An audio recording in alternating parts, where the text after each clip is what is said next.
১০০ বছরে পৃথিবীর তাপমাত্রা বেড়েছে 0.63 ডিগ্রি সেলসিয়াস, আর ৪৩ বছরে বাংলাদেশের তাপমাত্রা বেড়েছে 5 ডিগ্রি সেলসিয়াস। বিশেষজ্ঞরা মনে করেন, বৈশ্বিক তাপমাত্রা বিবেচনায় বাংলাদেশের বৃদ্ধির হার অনেক বেশি। পরিবেশগত বিপর্যয় ও জলবায়ু পরিবর্তনের কারণেই এমন পরিস্থিতি। জলবায়ু পরিবর্তন বর্তমান বিশ্বের অন্যতম আলোচিত ও উদ্বেগজনক সমস্যা। বৈশ্বিক প্রভাব যেমন উন্নয়নশীল দেশগুলোকে সমানভাবে স্পর্শ করছে, তেমনি বাংলাদেশের ওপর এর প্রভাব আরও ভয়াবহ।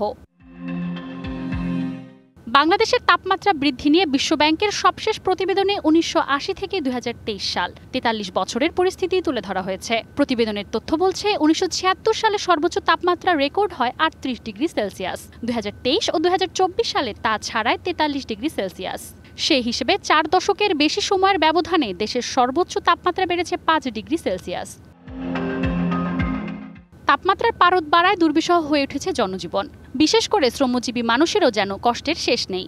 কন্টিনিউয়াস যে রাইজ হচ্ছে তাপমাত্রার, এটাতে বেঁচে থাকা একটা অসম্ভব ব্যাপার হয়ে গেছে। বাংলাদেশে অনেক বেশি তাপমাত্রা বাড়ছে এবং সার্ভাইভ করা খুব টাফ হয়ে যাচ্ছে। পরিবেশে যে পরিমাণে কার্বন ডাই অক্সাইডটা নির্গত হচ্ছে সেটা শোষণ করার জন্য তো সেই পরিমাণ গাছ নেই। কালিয়াকৈরে হচ্ছে একটা শিল্প কারখানার জন্য ৩২,০০০ গাছ কেটে ফেলা হয়েছে। তো এরকম গাছপালা কেটে যে শিল্প কারখানা তৈরি করা হচ্ছে, এতে কিন্তু আমাদের ন্যাচারের উপর অনেকটা ইফেক্ট করতেছে। তাপমাত্রা বৃদ্ধির সঙ্গে বাড়ছে রোগবালাইও। সানবিট সব দিবে সামাল। সানবিট ম্যাজিক প্রেস ডিশওয়াশিং এর মাথা ঘোরানো সলিউশন। বৈশ্বিক উষ্ণতার কারণে মশা বেড়ে যাচ্ছে, ডেঙ্গি কেসগুলো আমাদের আসতেছে। এখন এটা আমাদের হসপিটালের উপরে একটা বার্ডেন হচ্ছে। এটা সরকার একার পক্ষে সম্ভব না। এটা আমাদেরকে সবাইকে সম্মিলিতভাবে উদ্যোগগুলো নিতে হবে।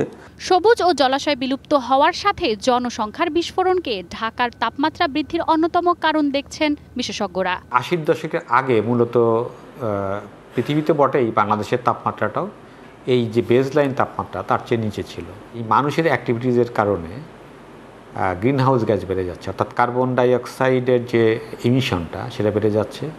বৈশ্বিক পরিস্থিতি বিবেচনায় বাংলাদেশের তাপমাত্রার ঊর্ধ্বগমনকে উদ্বেগজনক বলছেন বিশেষজ্ঞরা। আসলে কার্বন ইমিশন যত বাড়বে, তাপমাত্রা তত বাড়বে। Manjuma Afroz Nilima, DBC news, Dhaka.